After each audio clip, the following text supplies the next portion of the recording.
DJ Rocky! At DJ Christy. DJ Christy, baka may last shoutout ka, Jorn. Meron naman, ang last shoutout ko is shoutout sa mga teacher ko na madaming pinapagawa.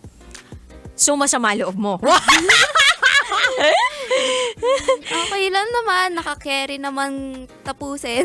Okay, eto mga teacher mo na to, mababait naman sila. Mababait naman sila, considerate naman. Considerate. So, kahit maraming Yes. pinapagawa, very compassionate and considerate naman sa inyo. Yes. Okay. Pero I think ang mga teacher talaga, marami talaga ipapagawa sa'yo. Kasi tinetest yung character mo at the same time, tinitingnan kung kaya mo makagawa ng mga tasks. Kasi sa totoong buhay, kapag nagtrabaho ka na, ang dami ng itas na ibibigay sa'yo ang boss mo. Oo. Minsan nga kahit di mo task binibigay sa'yo eh. Narinig ko ng mga problema nung Mga nagtatrabaho na, no? So, ngayon pa lang, natitrain ka na. Etong teachers mo sa EYAC Cavite, tama? Yes. Meron ka bang favorite dito? Minsan. Bakit minsan? Depende sa mood mo. Depende sa ginawa nila. Depende sa ginawa nila. Ah. So, ano yung hindi mo makakalimutan na ginawa ng teacher mo sa EYAC Cavite? Ano bang Wala pa kasi nga, transfer ka, diba? bago pa lang kasi. Bago pa lang Pero kasi. ang siguro nung Teacher's Day, kinancel yung quiz namin. So, na face-to-face. so magandang balita para sa iyo Opo. yun. Ibang klase talaga, no? Kasi prayers lang dala ko, no? Sa bagay, pag prayers lang dala-dala mo, walang masyadong knowledge, di ba? Parang talagang hihilingin mo na makancel yung quiz, no? Yes. Up to ilan ba Buti yung quiz ninyo nun? Sabi sa amin nun, parang 20 ata yun. Pre-cal pa naman yun. Ano yung pre-cal? Pre-calculus po. Well, parang mga math. Ganun. Mahirap ba yun? Sa hindi marunong mag-math up. Ang hirap nga kasi parang naririnig ko pa lang yung calcu. Parang Oo. nahihirapan ng i-process ng brain ko yun. Dasal-dasal lang talaga ang dala ko noon. Tapos calculator. Ayun. Tapos niisip ko na paano ko i-calculate. Pero kailan sinabi na cancel lang quiz? Nung, hindi kasi may binigay kaming parang pagkain ng crinkles ata yun. Kaya pala kinancel kasi merong suhol. Tapos, tsaka Teacher's Day kasi nung ayun, kaya Lumambot kami ang puso. Yes. Binola-bola Ayun. ninyo. Na-cancel, ginawang online quiz. Kapag online quiz, sandaling mangode ko, di ba? Wala, parang hindi pa din. Talaga, hindi kaya pag online. Kasi ang kasi nun, pag face-to-face, onti lang yung time. Okay. So like parang baka madaliin namin yung pagko-compute. Ayun. Okay. Pero at least, 'di ba, naging considerate naman yung teacher mo, Yes. narinig ng Diyos ang yung prayers, 'di ba, na ma-cancel yung quiz ninyo. At isa talaga sa mga magagandang balita yung pag-cancel ng quiz. Yes. At bukod dun, yung pag-cancel ng klase bigla, 'di ba? Pero ang hindi alam ng mga estudyante, kapag naka-cancel yung klase, lalong-lalo na sa mga pribadong paaralan, sila yung mga nalulugi, Yun yung nga mga kasi- magulang. Oo. Tsaka kasi matatambakan ng lesson, tsaka ng gagawin. Totoo. Akala ng iba parang hayahay lang eh. O kaya parang, thank you Lord, ang saya-saya. Pero hindi nila alam, babalik din naman sa kanila.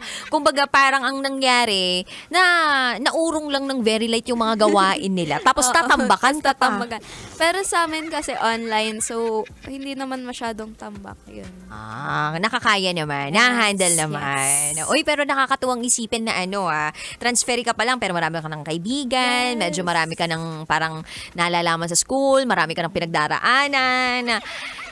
And maraming salamat kasi may oras ka ngayon para maging student radio DJ namin dito sa Love Meron Radio.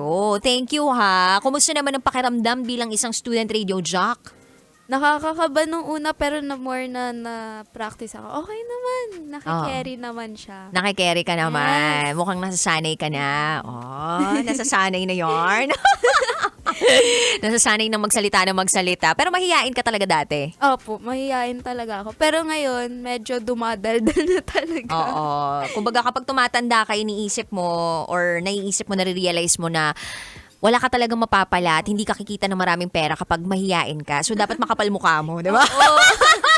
Ayun ang bagong motto, kailangan maging makapal ang mukha. Totoo. Ayan. So, thank you so much. Invite mo naman yung mga kabisyo natin, mga estudyante na mag-join din sa Love Radio Academy program. Ayun, mga kabisyo, mag-join na kayo sa Love Radio Academy na program na to. Tapos, i-message nyo lang si DJ Rocky Terra sa email niya. Yes, ilagay nyo doon yung pangalan ninyo, school ninyo, contact number ninyo, at ilagay nyo sa subject title, ang gusto kong maging DJ. Huwag na kayong maglagay ng mga kung ano-anong mga detalye dyan kasi hindi ko naman babasahin yan. Ang mahalaga sa akin ay marinig ang inyong boses kapag kinontak ko kayo. Alright? So, thank you so much. May last, thank you ka na ba? Or pabati? Thank you din sa lahat ng mga nakinig, sa kaibigan ko na nanonood dyan. Thank you. Ayun. Ayun, on. Ang cute ng boses mo, no? Para ganyan-ganyan yung boses ko dati. Nung hindi pa ako napupunta sa Love Radio. I love No, you. ganyan-ganyan yung boses ko dati. Mahinhin, busilak, ganyan. Pero ngayon, tingnan nyo naman, di ba? Parang pakawala. Di ba? Charot lang with the rod. So, Kabisyo, maraming salamat sa pagtutok. Susunod na po ang programang Love Jam. At eto nga po ang mga tugtugang ang sarap-sarap, balik-balikan. At sa mga Kabisyo natin gustong-gusto pang tumulong dyan sa ating mga Kabisyo, mga kapwa Pilipino na nasalanta ng bagyo, meron po tayong MBC Operation Tulong. And pwede po kayo magbigay ng tulong through MBC Operation Tulong. Hanapin nyo lamang po ang Facebook account ng MBC Operation Tulong para malaman nyo po kung ano po ang klaseng tulong pwede nyo ibigay at kung ano po yung contact number or account number na pwede nyo pong pag-donatan. Ayan. Maraming salamat, Kabisyo. This has been yours truly, DJ Rocky Terra. And DJ Christy. Dito lang yan sa Love Radio Academy. You're listening on 90.7 Love Radio. Ano yun? Kailangan pa bang i-memorize yan? Daisy! Ayan, nakalimutan. Okay lang yan. As long as di mo makalimutan yung pangalan mo, ito naman. Sorry po. Kailangan pa bang i-memorize yan? Love Radio. Basic!